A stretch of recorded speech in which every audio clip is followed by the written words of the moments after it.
शिवाय नमस्तुभ्यं। बुधवार की प्रदोष पड़ती है तो शिव रजत भवन में निवास करते हैं। बुधवार की प्रदोष कामना की पूर्ति करते हैं। सब जगह भटक ली है।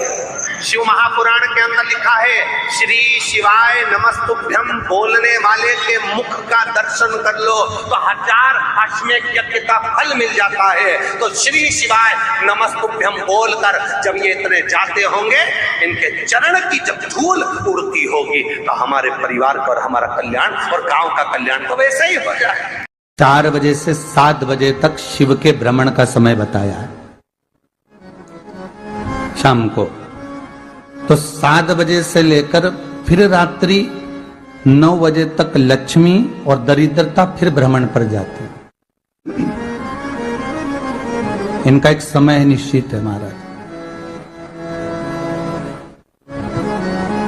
भ्रमण कर कर आ जाना। अब इस बीच में जब लक्ष्मी और दरिद्रता दोनों निकल कर जा रही हैं तो दोनों एक भाव रख कर जाती हैं कि आज हमको कहां प्रवेश करना है।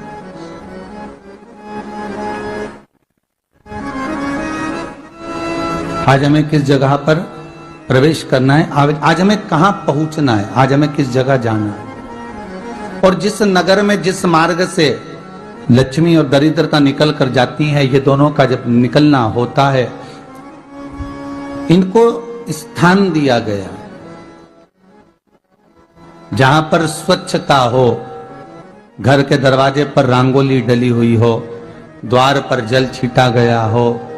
महाराज, उस द्वार पर लक्ष्मी प्रवेश करती है तो दरिद्रता भी जाने लगती है अंदर।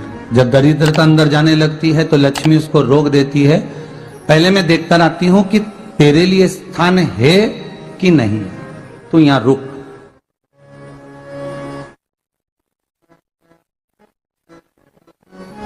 कुछ देर तक दरिद्रता बाहर खड़ी रहती है और लक्ष्मी जी की बड़ी बहन जब दरिद्रता बार बार अंदर जाने का प्रयास करती है तो लक्ष्मी जी कहती हैं, जीजी तू इतनी बड़ी होकर तुझे मालूम है तू तेरा सम्मान होना चाहिए, आदर होना चाहिए, और तू अंदर चली जा और कोई तेरा सम्मान ना करे तो कितना बुरा लगेगा, इसलिए तू बाहर खड़ी रहे। मैं अभी आई। अंदर जाती है और जब लक्ष्मी जी भ्रमण कर लेती हैं, अंदर प्रवेश कर कर आती हैं और प्रवेश कर कर आती हैं तो दरिद्रता पूछती है चले अंदर। तो लक्ष्मी जी कहती हैं, तुझे मालूम नहीं है क्या जीजी कि जिस घर में मैं प्रवेश कर जाती हूं उस घर में फिर दरिद्रता नहीं जा सकती, क्योंकि ये तेरा वचन था, ये तेरा वचन था। अपन दोनों का जब मंगल विवाह हुआ था, मेरा विवाह जब नारायण के साथ में हुआ और तुम्हारा विवाह जब दुस्साह मुनि के साथ हुआ, दरिद्रता का विवाह दुस्साह मुनि के साथ हुआ।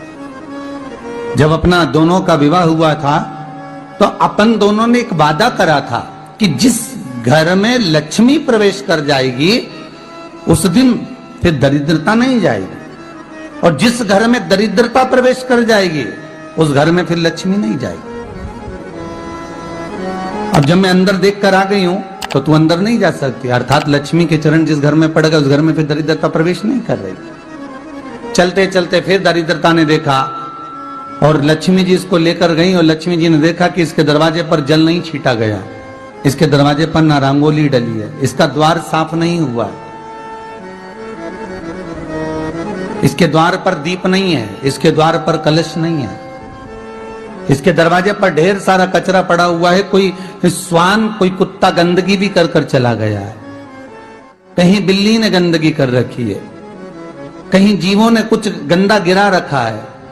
तो फिर लक्ष्मी जी कहती है, जी जी अब मैं होकर आ गई थी ना, अब तू जा, तू होकर आ।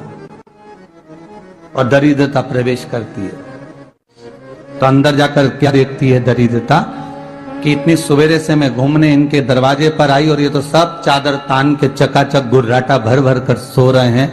तो दरिद्रता कह देती है, तुम्हारा भाग्य ही बेकार है, तो मैं क्या करूं, तुम ऐसे ही सोते रहो।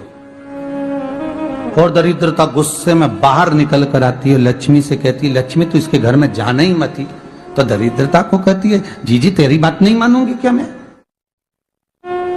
लक्ष्मी जी बोली, मैं तेरी बात नहीं मानूंगी, बिल्कुल नहीं जाऊंगी इसके घर में, तू चिंता मत कर। चल आगे चले, फिर आगे बढ़े। ये लक्ष्मी और दरिद्रता का प्रवेश है। आपके घर का द्वार, आपके घर का दरवाजा। फिर निवेदन करूंगा एक बहुत सुंदर बात, हमें महाराष्ट्र से सीखना चाहिए, हमें साउथ से सीखना चाहिए, दक्षिण से। जिस समय पर भक्ति देवी यमुना जी के घाट पर रो रही थी अपने पुत्र ज्ञान और वैराग्य को गोदी में लेकर, समय देव ऋषि नारद ने एक प्रश्न किया था कि तुम कहां पर पोषित हुई हो, तुम्हें ऊर्जा कहां से प्राप्त हुई? तो कहा मैं गुजरात से तो चली हूं।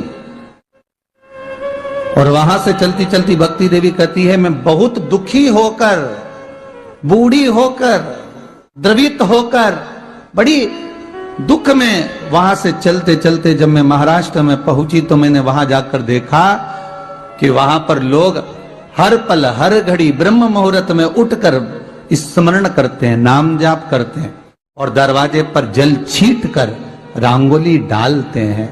तो कह रही है कि वहां पर मैं थोड़ी अवस्थावान होने लगी, वहां मुझे अच्छा लगने लगा।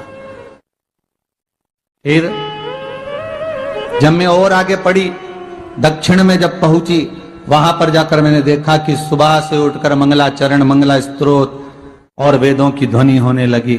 वहां पर मैं और आनंदित हो गई। हमें कुछ चीजें महाराष्ट्र से सीखना चाहिए कि वहां रहने वाले जो भगत हैं, वारकरी संप्रदाय के जो भक्त होते हैं, वैष्णव जो धर्म के भक्त होते हैं, उनका नियम है सवेरे के समय घर में पानी है कि नहीं है, पर जब भी वो घर का दरवाजे के बाहर थोड़ा ना थोड़ा पानी तो छींट ही देते हैं। और छींटने के बाद फिर वहां पर अपने यहाँ तो दिवाली पे रंगोली बनती है जी, और वहां पर रोज की रंगोली बन जाती है कि कभी हो सकता है परमात्मा राह भूल कर हमारे घर में प्रवेश कर जाए, इसलिए वहां प्रतिदिन की रंगोली, प्रतिदिन।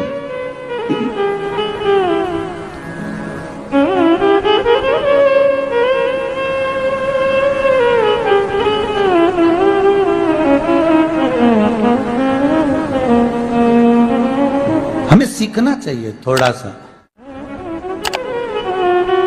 आज के जमाने में तो बहू अपने कमरे की झाड़ू लगा ले, वो ही बहुत बड़ी बात है। हो खड़ी खड़ी बहू ये देखती रहेगी कि नौकरानी सही से झाड़ू लगा रही, वहां से लगा के लाओ, इधर से हेड के ले जाओ, वहां से कचरा सोरो, वहां से पोछा लगाओ। खड़ी रहेगी, उंगली से बताती रहेगी, पर इतना नहीं बनेगा कि सेविका से, नौकरानी से, दासी से कह दे कि तू मम्मी पापा के कमरे की लगा ले, मैं मेरे कमरे की लगा लूंगी, तू जा उधर। थोड़ा दया का भाव अगर होता तो उसके मन में भी आता कि मेरी बड़ी सेठानी तो अपनी जगह पर है, पर छोटी तो सेठानी की भी बड़ी सेठानी है जो मुझ पर करुणा करती रहती है। पर बड़ी तो कहे कि बेटा रहने दे, तू उधर ले जा, जब भाभी के कमरे में देख ले जा, उसके बच्चों का बड़ा फैलारा रहता ना, तो उधर देख ले जा, तो जरा उधर, मां उधर भेज रही है।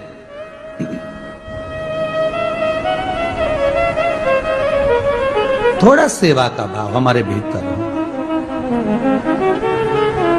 और एक निवेदन तो हमेशा करा है और अब आज भी करता हूं, पूरे घर की सफाई करवाओ, पूरे घर में तुम पोछा झाड़ू जो चाहे करवाओ, मना नहीं है।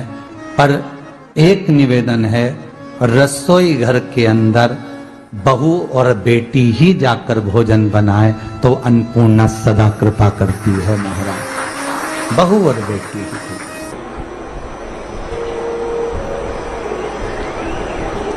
फिर एक कहीं ऐसी जगह मिल जाती है जहां ठोका और वो खींच चले, कपड़े टांग, बार बार प्रयास करा,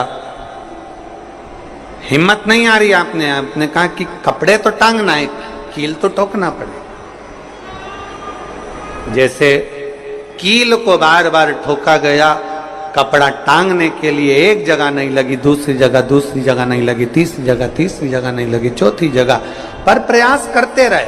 उसी तरह भगवान शंकर की लोग कहते हैं कथा एक बार सुन ली, 2 बार सुन ली, 3 बार सुन ली, हम कहते हैं बार बार इस मन रूपी कील को परमात्मा के चरणों में ले जाकर ठोकते रहो। इस मन को भगवान के चरणों में ले जाकर छोड़ते रहो। कथा में इस मन को बार बार ले जाकर ठोकते रहो, एक ना एक दिन ये परमात्मा तक पहुंच ही जाएगी, ये निश्चित। थोड़ा प्रयास आपको करना पड़ेगा, थोड़ी मेहनत आपको करना पड़ेगी, प्रेशर बढ़ा, थोड़ा मेहनत थोड़ा प्रयास आपको करना। और मैंने तेरे ही भरोसे बाबा, तेरे ही भरोसे हवा बिच उड़ती जावांगी बाबा, डोर हर तो छड़ी नावे कटी जावांगी भोले मैं तेरी पदम। अब मन को लगाते रहो, शिव महापुराण की कथा में चित्त लगाते रहो। टीवी खोलो तो शंकर की कथा ढूंढो, टीवी खोलो तो ये देखो कि आस्था चैनल पर कहां कुबेरेश्वर महादेव आ रहा है, कहां कुबेर भंडारी आ रहा है।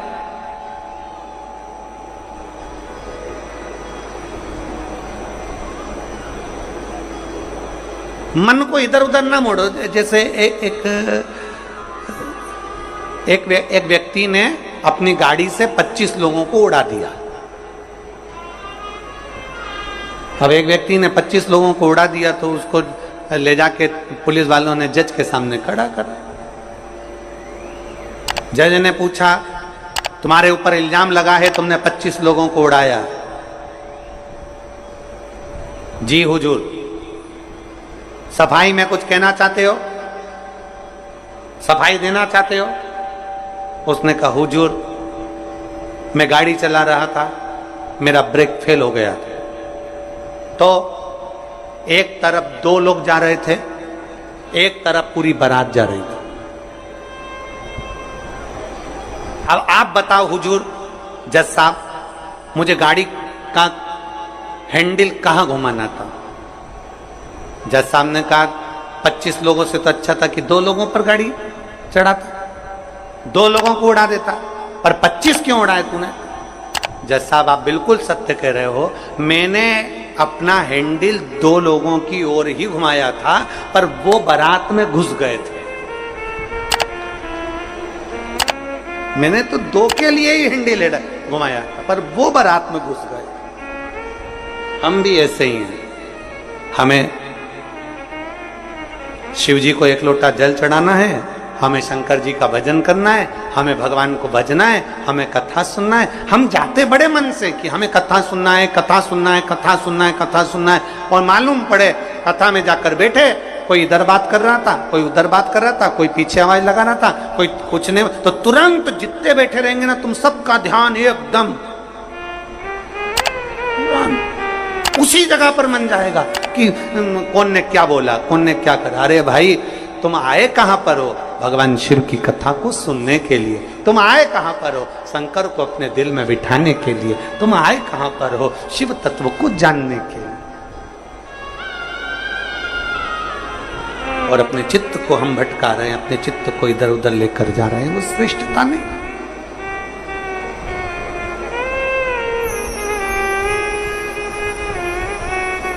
जिस समय पर ब्रह्मा जी ने सृष्टि की रचना करी,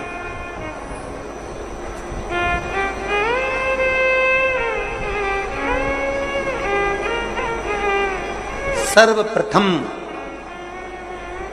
ब्रह्मदेव सृष्टि की रचना करना प्रारंभ करते हैं और देखते हैं कि यह संपूर्ण ब्रह्मांड को मुझे अच्छा बनाना है, प्रबल बनाना है, श्रेष्ठ बनाना है, इसकी रचना करना है, इसका विस्तार करना है। उन्होंने सनकादि ऋषियों को प्रकट कर, सनत कुमारों को जब प्रकट किया, सनत कुमारों को प्रकट करते से ही सनत कुमार तो भगवान शंकर की, भगवान नारायण की भक्ति में ऐसे डूब गए कि उन्होंने सृष्टि का क्रम आगे बढ़ाया ही नहीं। उन्होंने सृष्टि को आगे बढ़ाया ही नहीं।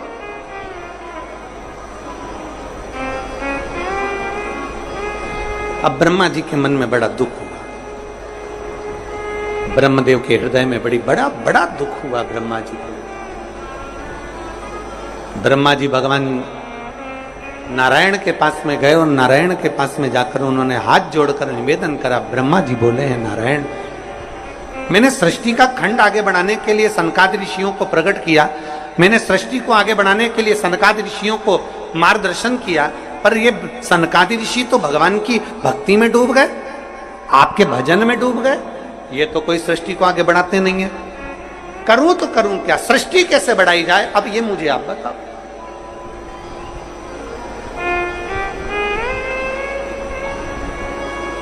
शिव कथा कहती है,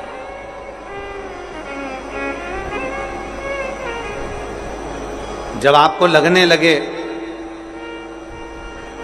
कि मैंने बहुत प्रयास कर लिया और अब मेरा यह कार्य नहीं हो रहा, तब उस जगह पर शिव महापुराण की कथा कहती है कि एक बार शंकर पर विश्वास कर देखो, शंकर पर भरोसा कर देखो। एक पत्र है,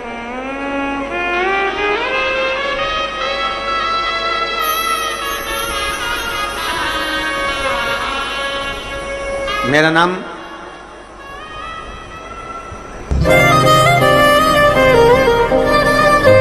जात्री साहू है, ग्राम बोराई, जिला दुर्ग की निवासी। एक 7 साल की बेटी है जिसका नाम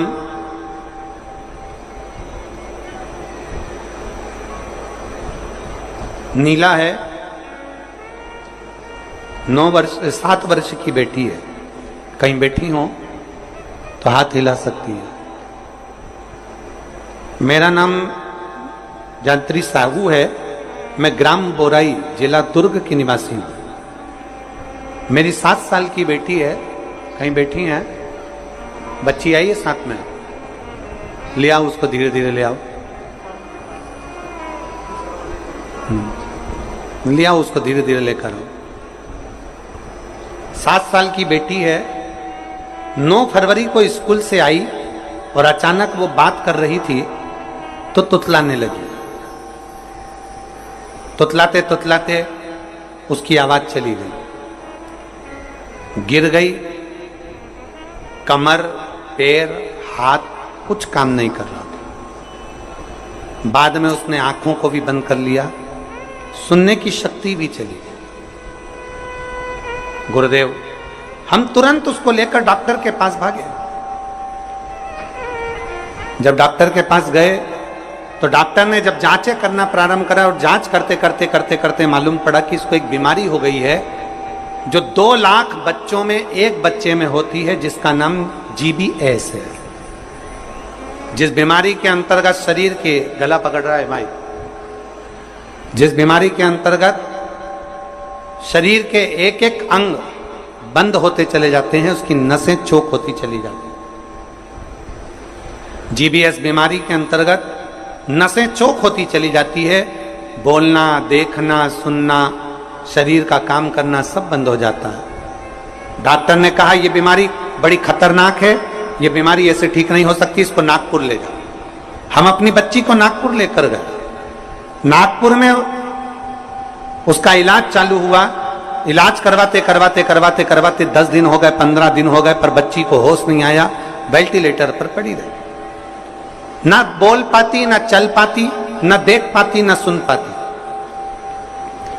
तब किसी ने कहा कि सीहोर वाला महाराज कथा कहता है, उस कथा को एक बार इस बच्ची के कानों में सुनाना प्रारंभ करो। डॉक्टर तो अनुमति नहीं दे रहे थे, पर हमने डॉक्टरों से बोलकर बच्ची के कानों में हेडफोन लगा के कथा कहना प्रारंभ किया। शिव मंदिर जाकर बेलपत्र लाते, उसके पलंग पर रख देते, थोड़ा सा जल लाकर उसके होठों पर लगा देते। 21 दिन निकल गए पर बेटी होश में नहीं आई। 21 दिन तक होश में नहीं आई।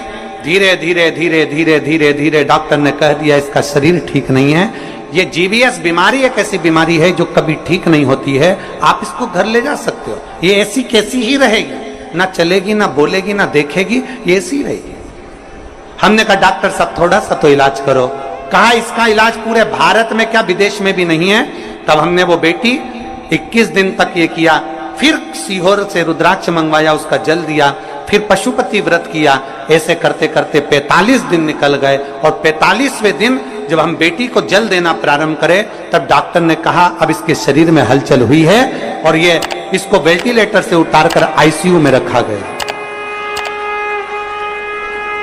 एक 45 दिन निकल गए, 45 दिन से फिर धीरे धीरे धीरे धीरे करते करते इलाज तो चलता रहा, पर डॉक्टर बोल रहे थे इसका कोई हल नहीं है, इस बेटी को घर ले जाओ। इसका शरीर काम नहीं कर रहा था, पलंग पर पड़ा हुआ था। फिर हमने भी हिम्मत करी और उसको 2-3 महीना वहां रखा। जब कोई निर्णय नहीं निकला तब हम उसको घर लेकर आ गए। घर पर शिव जी का चढ़ा जल देते, शरीर पर जल लगा देते, बेलपत्री खिला देते, पीस पीस कर उसके मुंह में लगा देते।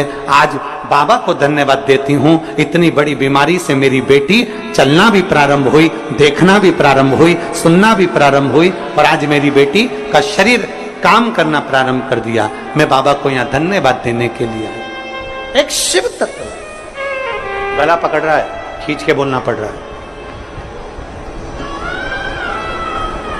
शिव के प्रति एक अविरल भक्ति,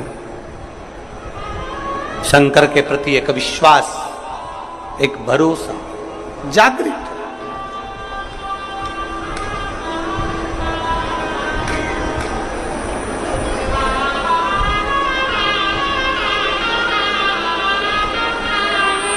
एक लाइन इन्होंने बहुत अच्छी लिखी है, बाबा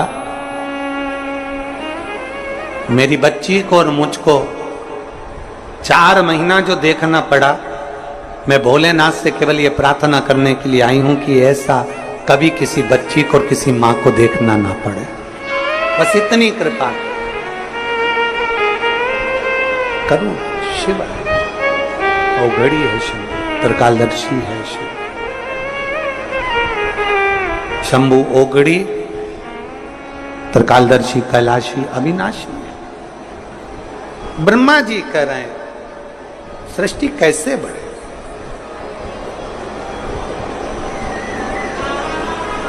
सृष्टि की रचना कैसे हो। भगवान नारायण ने कहा कि आप एक काम करो, भगवान शिव के पास में जाओ, शंकर जी के देवादिदेव महादेव के पास में जैसे ही पहुंचे, भगवान शंकर से प्रार्थना करी ब्रह्मा जी ने कि मैं सृष्टि को कैसे बढ़ाऊं, मैं सृष्टि की रचना कैसे करूं, इसको बढ़ाऊं कैसे, क्या करा जाए।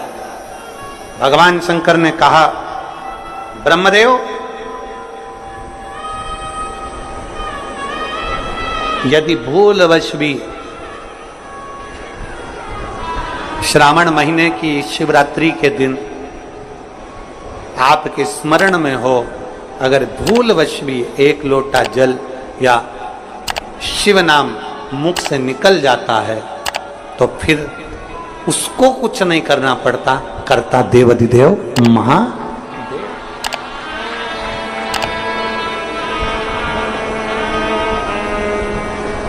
करना केवल महादेव को पड़ता। आप अपने विश्वास को जागृत करिए, जाओ। ब्रह्मा जी ने सावन महीने की शिवरात्रि का इंतजार किया, श्रावण की शिवरात्रि के दिन ब्रह्मदेव ने शिव का स्मरण करा, बाबा की ऐसी कृपा हुई कि सृष्टि की लीला प्रारंभ। हृदय से दक्षादि को प्रकट किया, माता प्रसूति के गर्भ से सती का जन्म, और वो सती माता को भगवान शिव कुंभज बाबा के आश्रम में लेकर गए हैं। शिव भगवान कुंभज ऋषि के आश्रम में कथा को सुनने